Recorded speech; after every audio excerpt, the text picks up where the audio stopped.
Já está aí disponível para todo mundo? Tá visível aqui. Então, vamos lá. Então, hoje, estou até chamando de 3, mas como no encontro passado aí a gente acabou tendo duas aulas em sequência, né? Hoje seria o módulo 4, mas eu estou chamando aí de módulo 3 porque a gente na aula, no encontro passado, acabou falando da parte de planejamento toda, né? Foi um conteúdo bastante extenso aí. Então, só fazendo aqui uma recapitulação do que nós vimos nos últimos 2 encontros, né? Lá no nosso primeiro encontro, a gente começou lá da parte inicial mesmo do projeto, né? O que é um projeto, a questão dos principais papéis dentro da gestão de projetos, os princípios, os grupos de processo e ciclo de vida do projeto, as áreas de conhecimento da gestão de projetos e fizemos ali a primeira parte, né, dos processos de iniciação do projeto, que é uma etapa relativamente rápida, onde a gente faz ali a reunião de kickoff, elabora o termo de abertura do projeto, identifica ali, faz uma primeira identificação das partes interessadas e faz uma declaração de escopo do projeto. No encontro passado, a gente tratou de todos os processos do planejamento, né? Então, para mim, aí, quem perdeu, se ainda não assistiu, eu acho que dentro de todo o ciclo de vida do projeto, a etapa de planejamento, para mim, ela é a mais importante, né? Porque um planejamento bem feito pode levar o projeto a um outro patamar de sucesso, né? E, obviamente, um planejamento mal feito vai trazer muitos problemas aí durante a execução do projeto. Então, foram aí 1h30 onde a gente passou, né, por todas as etapas do planejamento, dentro de cada área do conhecimento aí da gestão de projeto. Então, esse foi um módulo extenso que eu tenho para mim como uma etapa muito importante aí para o sucesso do projeto. E hoje a gente vai entrar na parte de processos de execução, né? Até o próprio PMBOK, as etapas de processo de execução, elas têm um detalhamento mais enxuto, vamos dizer assim, né? Se a gente for até olhar lá no material de vocês aí do Manual de Gestão de Projetos do F1, o que se fala de execução de projetos aqui é uma página, né? Então ele é bem sucinto, mas eu quis trazer aqui hoje um pouco mais de profundidade em cima disso que o manual fala, passando também por todas as etapas aí que a gente tem dentro da execução, tá? Então, voltando lá naquela imagem inicial que a gente teve na primeira aula, né? Então, tratando aqui do ciclo de vida do projeto, né? Nós falamos já sobre os processos de iniciação e de planejamento, e hoje a gente entra na parte da execução, que é o quê, né? A execução do projeto é o processo de trabalhar através do plano do projeto, né? Eu preciso despender um esforço grande, um detalhamento grande ali no planejamento do projeto, para que eu tenha, né, uma diretriz, uma direção do que fazer na execução do projeto, né? Então, a etapa, né, os processos de execução envolvem a colocar exatamente aquele plano, aquele planejamento que vocês fizeram na etapa anterior em prática, né? Então, se tudo que nós determinamos lá, dentro do planejamento do escopo, dentro do planejamento do cronograma, dentro do planejamento dos recursos, tudo aquilo que eu identifiquei na etapa de planejamento, eu vou, na prática agora, eu vou executar aquilo que eu planejei lá na etapa anterior, né? E isso, né, o plano, ele serve para quê? Ele serve como um guia, né, para ajudar que as entregas, ou seja, o objetivo daquele projeto que eu estou executando, ele seja concluído adequadamente, e lembrando sempre lá daquela tripla restrição do projeto, né?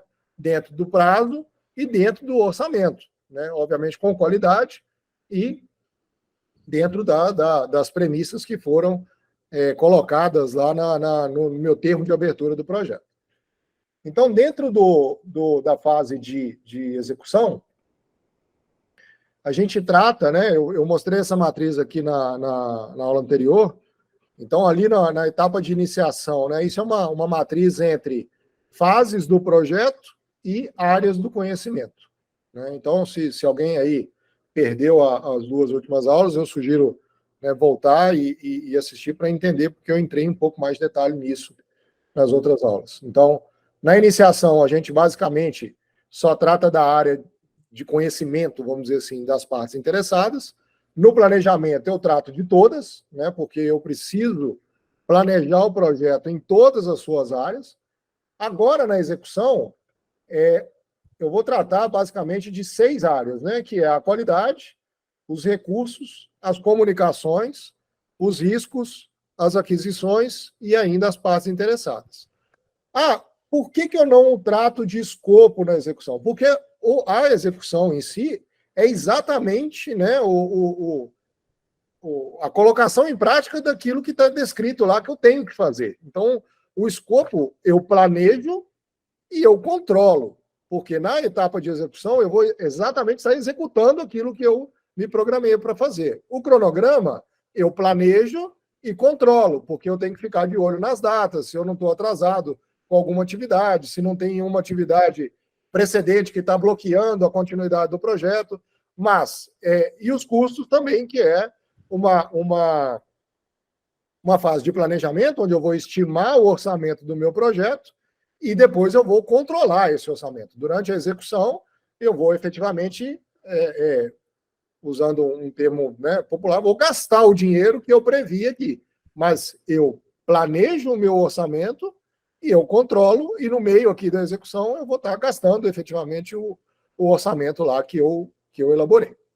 Então, hoje a gente vai tratar aqui desses 6 grupos de processo e dessas 6 áreas, né, de conhecimento aqui dentro da execução, que é a qualidade, as partes interessadas, as aquisições, os recursos, as comunicações e os riscos. Até aqui alguma dúvida, não? Podemos seguir, né? Acabou. Beleza. Então, agora, eu vou começar aqui pela parte da qualidade.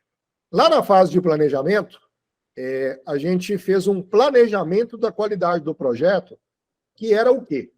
Eram determinar quais eram os critérios de aceitação para as etapas, ou para as etapas, ou para as entregas, ou para qualquer parte do projeto onde eu consigo mensurar, né, um padrão de qualidade. Então, eu trouxe até o mesmo exemplo que eu usei na aula passada aqui.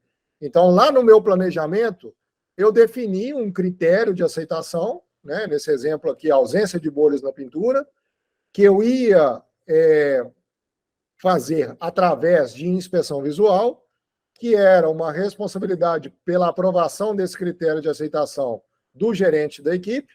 Eu tinha que realizar essa inspeção visual sempre ao término da pintura, e a responsabilidade por executar essa inspeção visual era do engenheiro de manufatura. Então, esses critérios de aceitação aqui, eu determinei lá na fase de planejamento. O que eu vou fazer na fase de execução do projeto em relação à qualidade, né? Então, aqui eu trouxe os conceitos do PMBOK, né? Ele fala que gerenciar a qualidade é o processo de transformar o plano de gerenciamento da qualidade em atividades de qualidade executáveis que incorporam no projeto as premissas da qualidade. Então, se lá na minha fase de planejamento eu determinei uma série de critérios de aceitação para várias fases, para várias entregas do projeto, o que eu vou fazer aqui agora é exatamente executar aquele plano de critérios de aceitação, né? Então, o foco da garantia da qualidade, ele está no processo que eu vou usar dentro do meu projeto. A garantia da qualidade envolve usar os processos do projeto com eficácia e cumprir os padrões de qualidade que eu determinei lá na minha fase de planejamento, para que o produto final satisfaça as necessidades de quem? Lá dos meus stakeholders, né? Porque os objetivos, os entregáveis, eles têm, né, os stakeholders associados àquele produto, àquele projeto. Então, o gerenciamento da qualidade inclui, né, todas as atividades para garantir que os critérios de aceitação dos entregáveis do projeto estão dentro dos parâmetros que eu determinei na minha fase de planejamento. Aqui, como saídas, né, o que eu vou... Tá bom, Bruno, mas o que eu vou fazer, então, na fase de execução? Eu vou fazer aqui os meus relatórios em relação à qualidade, né? Então, eu tenho lá a documentação dos testes, eu posso ter, né, solicitações de alteração do projeto. Então, por exemplo, a gente fez um projeto preliminar do bico do carro e no túnel de vento esse bico não ficou legal, não passou no critério de qualidade que eu determinei para a aerodinâmica do carro. Então, aquilo vai gerar o quê? Uma solicitação de alteração do projeto, que vai voltar lá de novo na fase de engenharia para poder fazer a alteração. Eu posso ter alterações também no meu plano de gerenciamento do projeto, visto que algum padrão de qualidade que não seja atendido ao longo da execução do projeto, ele pode me demandar que eu faça alguma mudança de rota dentro do meu projeto, porque eu estou vendo que, por exemplo, o tempo do carro não vai ser competitivo lá no mata-mata, né? Então, isso tudo está relacionado aqui à qualidade e aos critérios de aceitação que eu determinei para o projeto. Ok? Bom, depois dessa parte da qualidade, eu vou ter que fazer o quê? Gerenciar as partes interessadas, né? Então, as partes interessadas eu comecei lá na fase de iniciação, onde ali no termo de abertura do projeto, nós identificamos uma primeira leva de partes interessadas, porque nem tudo ainda está definido no momento lá da iniciação do projeto. Na fase de planejamento, eu já entro com um conceito de partes interessadas mais detalhado, porque eu já tenho que ter em mente as interfaces que eu vou ter durante a execução do projeto até o término do projeto. Obviamente, né, as partes interessadas, ele é um documento vivo, até porque as partes interessadas elas vão mudando ao longo das fases do projeto, né? Então, eu posso ter alterações, eu posso ter inclusões, eu posso ter exclusões de partes interessadas ao longo da execução do projeto, né? Então, o gerenciamento das partes interessadas durante a fase de execução, ele é o processo de que, efetivamente, me comunicar com essas partes interessadas, visando atender às suas necessidades e expectativas, né? E como que eu me comunico, né, com essas partes interessadas? Eu vou me comunicar através dos meios que a gente definiu lá no nosso plano de comunicação, né? Então, o gerenciamento das partes interessadas aqui, ele trata basicamente de como que eu vou dar o reporte para essa parte interessada. Como que eu vou manter essa parte interessada engajada no meu projeto, né? O principal objetivo do gerenciamento das partes interessadas na fase de execução do projeto é manter o engajamento dessa parte interessada, seja ele um patrocinador, seja ele um fornecedor, seja ele o próprio time, né? O time do projeto é uma parte interessada do projeto. Então, as principais atividades que a gente vai realizar, né, em relação ao gerenciamento dessas partes interessadas é o quê?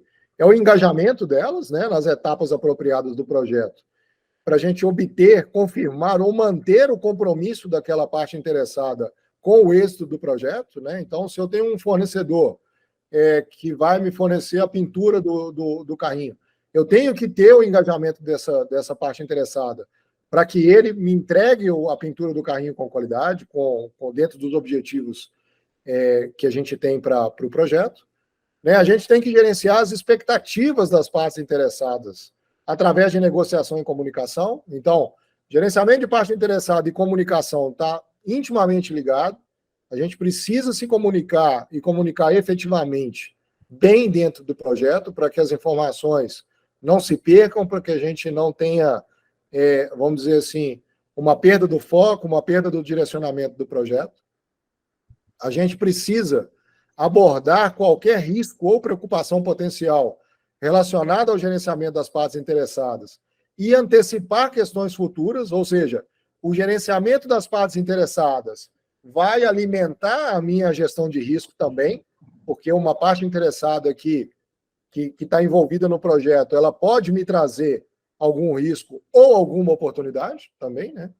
E esclarecer e solucionar questões que forem identificadas por essas partes interessadas, né? Então, por exemplo, dentro do time, a gente tem o técnico, né? O técnico é uma parte interessada. Então, a gente precisa atender as demandas do técnico, identificar pontos que sejam levantados pelo técnico, e tudo isso a gente trata dentro do gerenciamento dessas partes interessadas. E essas atividades, né, esse engajamento das partes interessadas, ele pode acontecer tanto através de reuniões, através de e-mails, através de mensagens instantâneas, através de todos os meios que eu coloquei lá no meu plano de gerenciamento da comunicação, de como eu iria me comunicar com as partes interessadas do projeto.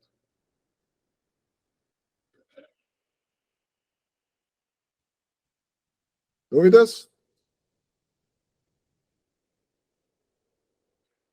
Podemos seguir, né?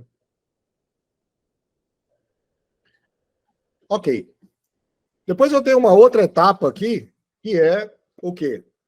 A aquisição dos recursos, né? Então, lá na fase de planejamento, eu defini uma série de recursos que eu precisaria para executar o projeto. Quando a gente elaborou o cronograma do projeto, para cada fase lá do cronograma, para cada linha do cronograma, a gente tinha tanto tempo estimado de execução daquela atividade, quanto os recursos necessários para aquela atividade ser feita, né?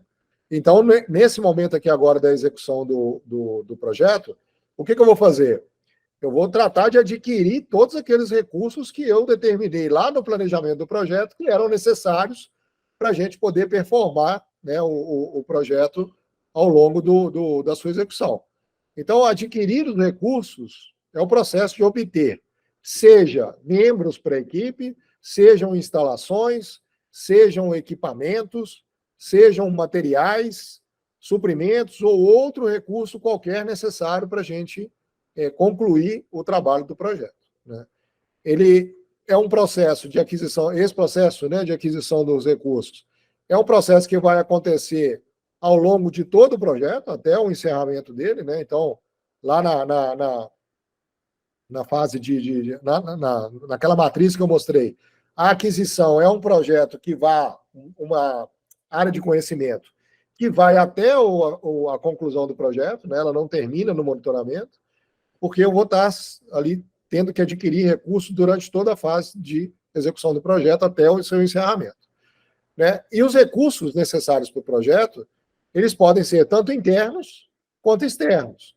Os recursos internos nós vamos designar, né, através da figura aí dos gerentes, do gerente do projeto, que vai designar um membro, por exemplo, para ser o responsável pelo marketing, vai designar um membro para ser responsável pelo projeto social, etc.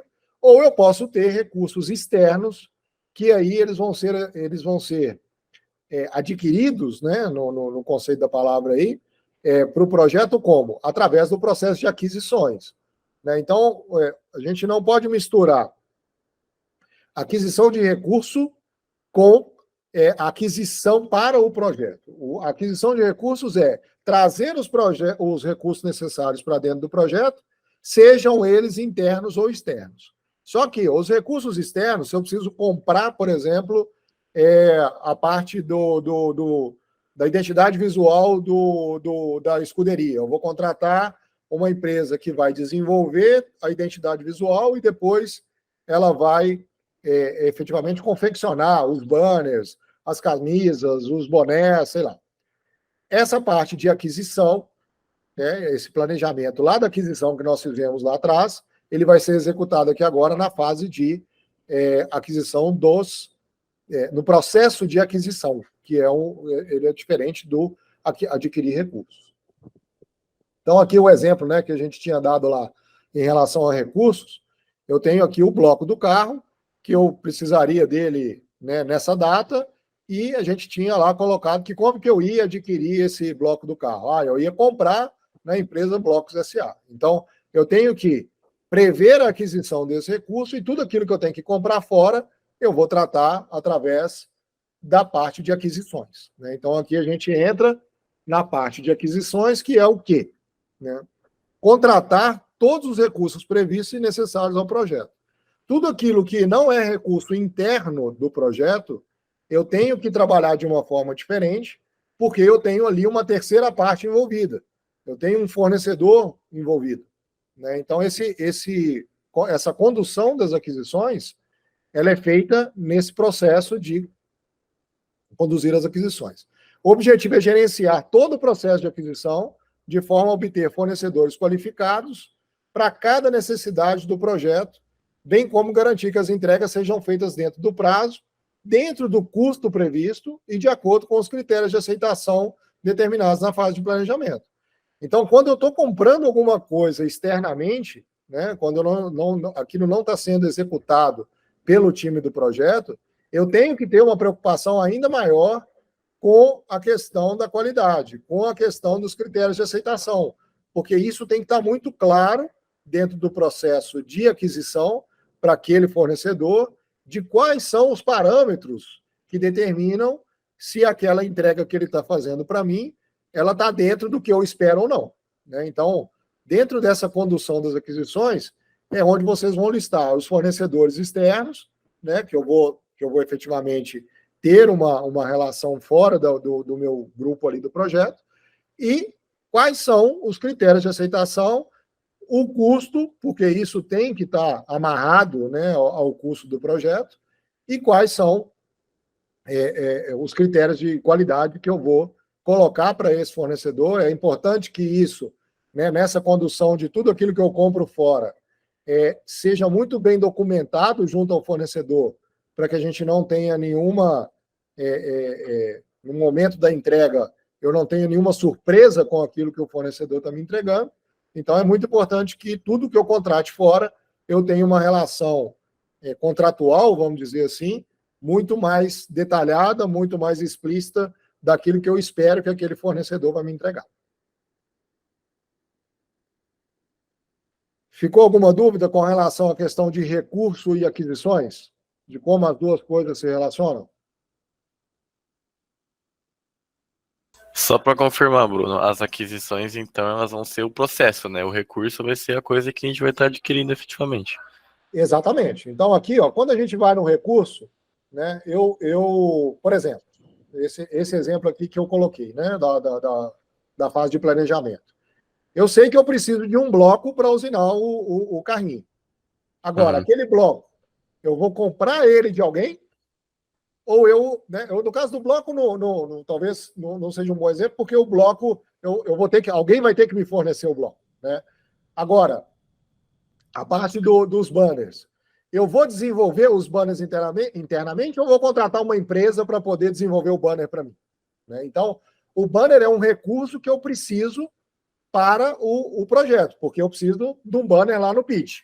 Agora, eu posso tanto fazer o banner internamente, você, Pedro, pode ir lá e entrar no CorelDRAW e desenhar o banner por conta própria, ou eu posso contratar uma empresa gráfica que vai desenvolver o banner para mim.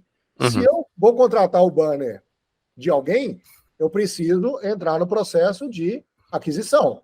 E lá no processo de aquisição, eu preciso determinar muito bem quais são os requisitos que aquele terceiro, vamos dizer assim, vai ter que me cumprir, né, para poder me entregar um banner dentro do padrão que eu espero. Perfeito. Muito obrigado. Claro. Vamos lá. Gerenciamento das comunicações. Eu acho que esse é um ponto muito importante dentro da execução do projeto, né? Porque ele é o processo que assegura tanto a coleta, a criação, distribuição, o armazenamento, o monitoramento e a disposição final das informações do projeto. Esse processo, ele busca o quê? Assegurar que as informações estão sendo comunicadas para as partes interessadas de forma efetiva, né, de forma constante e planejada, e ele também fornece oportunidade para as partes interessadas de solicitar mais informações, esclarecimentos e discussões adicionais. Então, quando eu tenho ali um patrocinador, que eu tenho um plano de comunicação com ele, e eu periodicamente lá, conforme eu determinei no meu plano de comunicações, que eu ia me comunicar com aquele patrocinador lá, né, como vocês têm aí o hábito de colocar lá, o meu patrocinador Platinum, eu vou me comunicar com ele 2 vezes por semana. De que forma? Eu vou informar para ele por e-mail, ou eu vou fazer uma reunião presencial com ele, eu vou até, né, o estabelecimento dele para poder, entre aspas, fazer uma prestação de contas de como o projeto está andando. Então, o gerenciamento das comunicações, na prática, é colocar em ação aquilo que eu escrevi lá no meu plano de comunicações, de como eu iria informar as questões do projeto para cada um daquelas partes interessadas que eu identifiquei dentro do meu plano de comunicação. Então, essa tabelinha aqui também é da fase do planejamento. Então, eu, lá na fase de planejamento, disse que os membros do time, né, iriam fazer o quê? Atualizações do projeto através do Teams diariamente, né? O que eu tenho que fazer aqui agora é exatamente cumprir esse planejamento que eu fiz anteriormente. Se eu, né, coloquei no meu plano de comunicação que diariamente a equipe iria se reunir para tratar das atualizações do projeto, isso tem que ser executado aqui agora, tem que ser cumprido, né?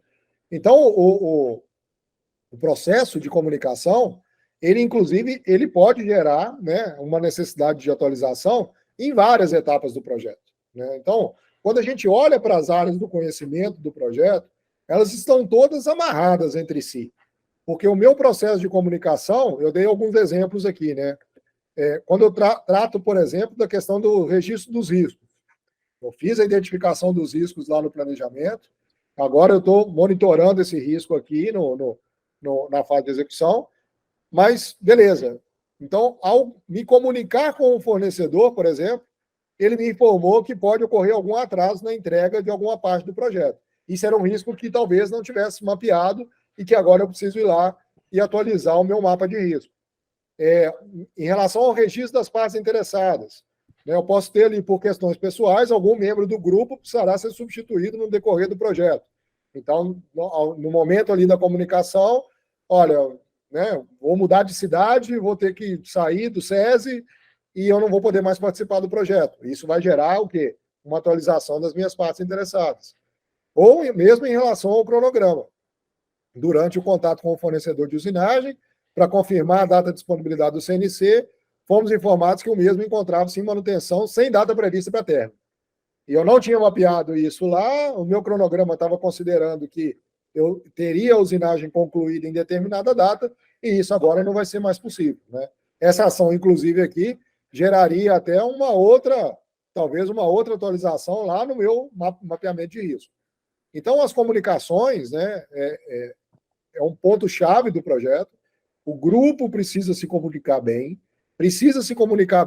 com as partes interessadas, para que a informação flua e que não haja perda, vamos dizer assim, né, de nenhuma etapa do projeto, de nenhuma fase do projeto, por não ter comunicado. Ninguém pode descobrir de última hora que um recurso ou uma etapa do projeto não vai estar disponível na data prevista, porque não comunicou, não informou. A pessoa responsável pelo marketing, por exemplo, não informou que o fornecedor do banner vai atrasar a entrega do banner, né? Tudo isso faz parte desse processo aqui de gerenciamento das comunicações e que precisa ser muito bem tratado, efetivo, de verdade, dentro do projeto. Depois eu vou até falar de forma geral, mas cada uma das coisas que eu estou tratando aqui, e que até no manual de gestão de projeto, ele trata lá no final, e eu vou aproveitar esse gancho aqui para falar sobre as lições aprendidas, né?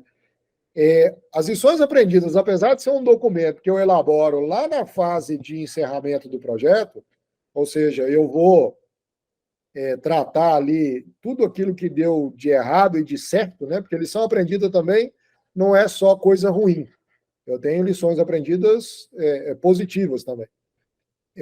Então, durante a fase de execução do projeto, gente, essa questão das lições aprendidas, dos problemas encontrados e resolvidos, ou das oportunidades encontradas e aproveitadas, elas têm que ser registradas, né, ao longo da execução do projeto, porque é muito difícil vocês chegarem, né, um projeto, hoje nós estamos aqui em novembro de um projeto que vai terminar em fevereiro do ano que vem. Imagina eu ter que lembrar de 3 meses de acontecimentos do projeto para elaborar uma lição aprendida lá no final. Então, a lição aprendida, em tudo aquilo que a gente está tratando aqui, seja na parte de aquisições, seja na parte de recursos, seja na parte da qualidade, aqui na parte das comunicações, todas as lições aprendidas do projeto, elas precisam, de preferência, né, serem registradas em algum local, pode ser um notes lá, pode ser um bloco de notas, onde vocês registrem isso. Para quê? Para que lá no momento do final do projeto, eu tenha essa memória, né, de lições aprendidas ao longo do projeto. Deixar para fazer lição aprendida só lá no momento do encerramento do projeto, a gente corre o risco de perder, né, de perder muita lição que aconteceu, muito problema que aconteceu ao longo do projeto. Tá? Ok. Depois eu tenho a parte de resposta aos riscos. Ô Valdemar, só questão de ordem aqui. A gente acabou atrasando um pouquinho o início aqui, logo depois aqui tem a parte lá do empreendedorismo, né? Isso. Pois é, porque são 18h57, mas eu acho que mais uns 10 minutos no máximo aqui eu marco. Se for o caso, eu acho que está liberado. Eu saio da sala e abro a outra. Tá bom, mas aqui eu vou tentar acelerar aqui para a gente não atrasar. Tá bom, tranquilo. Depois, gente, em relação à questão dos riscos, né? O que eu vou fazer na fase de execução do projeto em relação aos riscos que eu identifiquei lá na fase do planejamento? Eu vou implementar o quê? O plano de resposta aos riscos, né? Essa matriz aqui, que é o exemplo que o manual traz, né? Então, eu tenho aqui como um risco aqui identificado, né? Que a asa, né? Aqui, na verdade, o front wing é o bico, né? Pode se danificar durante o teste, né? Que o risco, né? A probabilidade desse risco acontecer era média, ele impactaria em recursos, né? Porque uma nova peça seria necessária, a gente deveria construir outra peça na parte de recursos, e na parte do prazo do projeto, no cronograma, ele afetaria porque a gente poderia não ter tempo suficiente para elaborar uma nova asa. E qual que era o plano de resposta, né? O plano preventivo para esse risco? Era fazer uma asa reserva e ter certeza, né, que os testes foram realizados bem antes das finais. Então, o que eu vou fazer agora na fase de execução do projeto em relação àquele mapeamento de risco que eu fiz lá no planejamento? Eu vou efetivamente implementar esse plano preventivo aqui, né? Então, implementar a resposta aos riscos é o processo de colocar em prática os planos de prevenção aos riscos que eu identifiquei na fase do planejamento. Tá? Então, essa atenção a esse processo aqui de implementar as respostas aos riscos, ele garante que eu tenha, no momento, caso aquele risco ocorra, que eu tenha uma resposta rápida para ele e que ele não afete o meu projeto de forma substancial, de forma a comprometer, né, as entregas do meu projeto. Então, o principal benefício, né, dessa implementação das respostas aos riscos é a gente ter as atividades executadas conforme o planejado, né, conforme o cronograma, e que a exposição ao risco tenha as ameaças minimizadas, né, e, obviamente, também maximizar as oportunidades do projeto. E é uma etapa que eu vou fazer ao longo de todo o ciclo do projeto. Essa resposta aos riscos tem que ser executada ao longo de todo o processo ali do projeto, né? Ela pode trazer também, né, a implementação dessa resposta aos riscos, pode acarretar em mudanças do projeto, né? Uma vez identificada essa mudança, ela pode afetar também a questão do cronograma, ela pode afetar o escopo, ela pode afetar várias coisas. Então, em relação ao risco, eu planejei o risco lá na fase de planejamento. Planejar em que sentido? Identificar, né? Aqui a gente identificou o que pode dar errado, a gente identificou qual era a probabilidade daquilo dar errado, em qual área aquilo me afetaria o projeto e qual era o meu plano preventivo para isso. E o que eu vou fazer aqui agora na fase de execução é, efetivamente, implementar o meu plano de resposta àquele risco. Então, gente, na fase de execução, quais são os principais focos, né, que a gente precisa ter aí ao longo da execução do projeto? Eu preciso estar muito atento aos recursos, né, porque os recursos lá na fase de planejamento foram identificados, mas, obviamente, a gente não, no momento do planejamento, pode não ter todas as informações. As equipes veteranas do F1, elas têm uma vantagem porque já têm experiências passadas.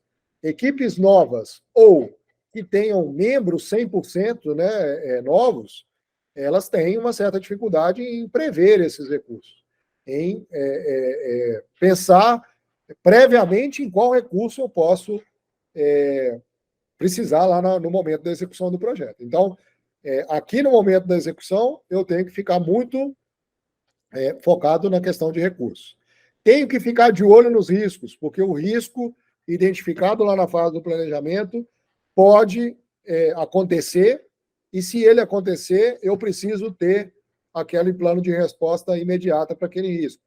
Obviamente, também posso ter riscos novos que eu não identifiquei na fase de planejamento, então esse documento do risco é um documento vivo também.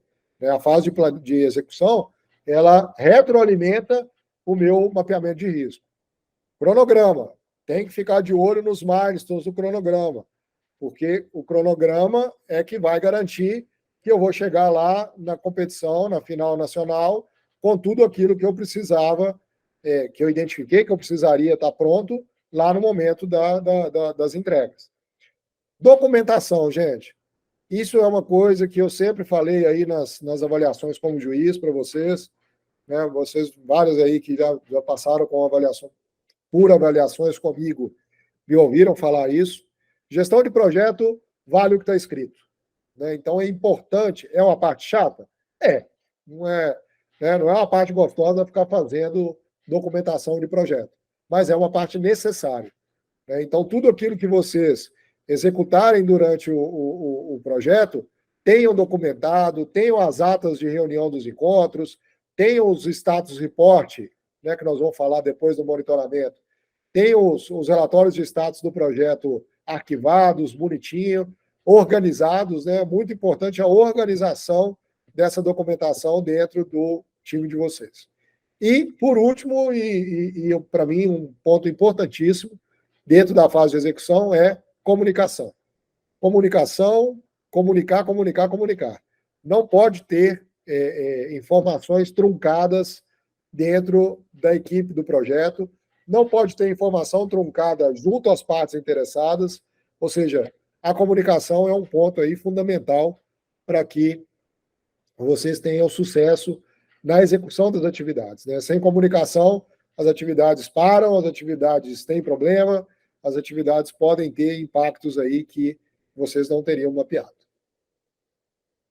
E aí, eu estou sempre colocando aqui, né, no final do nosso encontro, um desafio para o próximo módulo. Eu sei que muita gente já tem aí parte desses documentos elaborados, outras equipes estão fazendo ainda pela primeira vez, talvez não tenham chegado ainda nessa fase de execução, mas importante elaborar, né, ou revisar, caso já tenha sido elaborado, todos os documentos relativos à fase de execução do projeto e, de novo, identificar os pontos de melhoria, onde eu posso fazer uma documentação mais detalhada, mais clara, né, durante o meu processo de comunicação dentro do projeto. Se aquela informação está explícita, está bem compreensível para todos os destinatários daquela informação. Mentores, de novo, né, sempre acompanhar o desenvolvimento aí dos membros da equipe. E aí a gente vai ter um próximo encontro agora, na próxima quarta, dia 29, às 18h20, e nós vamos falar sobre monitoramento e encerramento.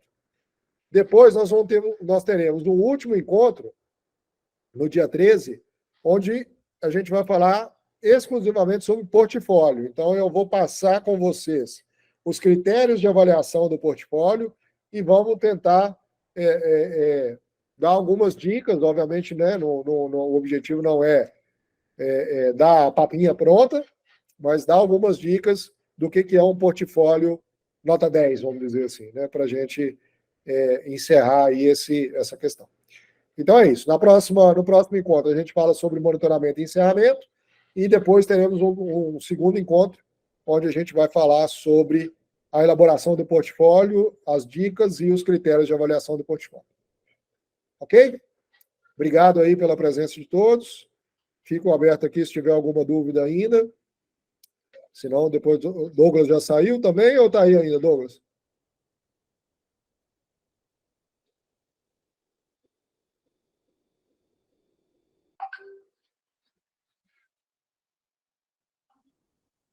O Douglas está aqui ainda.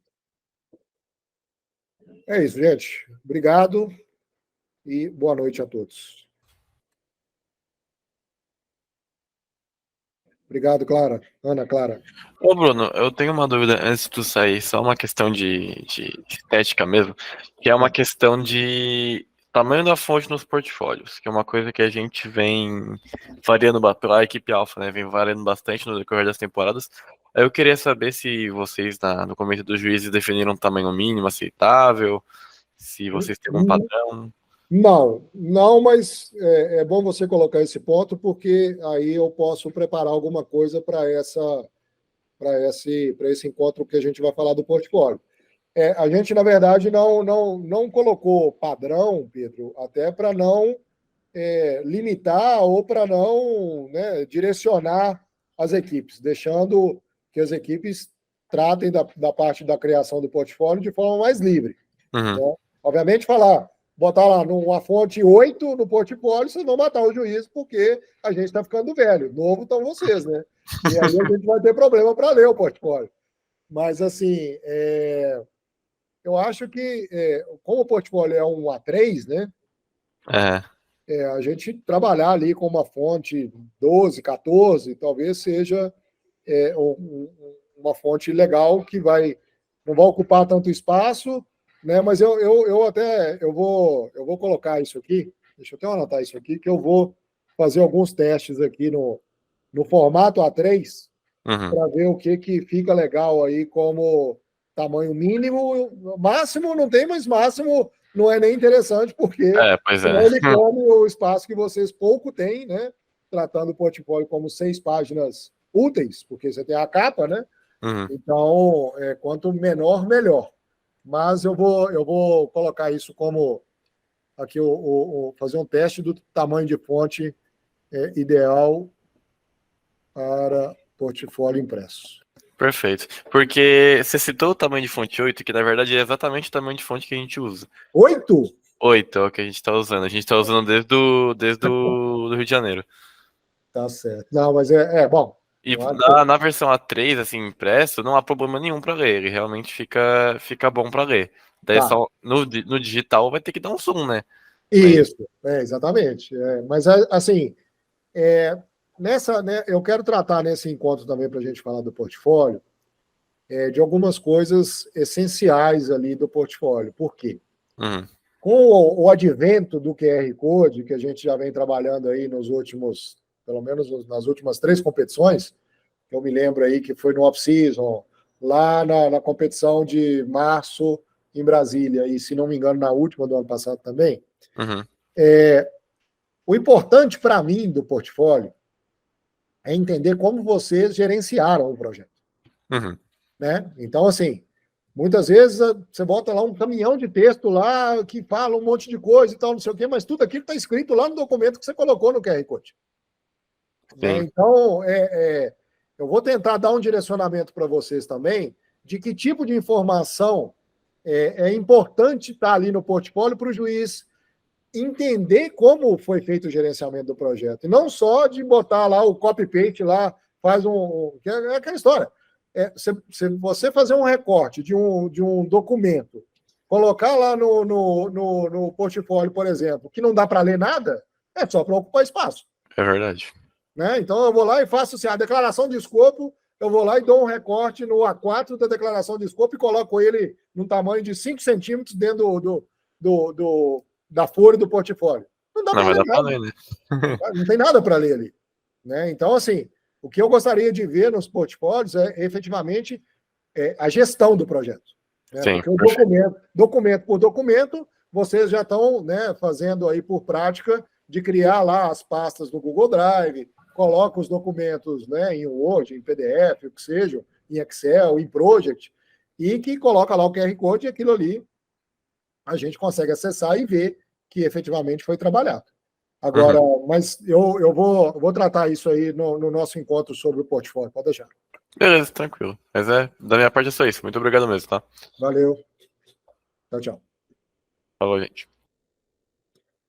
Gente, se não tem mais perguntas, podemos encerrar aí. Obrigado pela participação de todos e a gente se vê na próxima quarta-feira.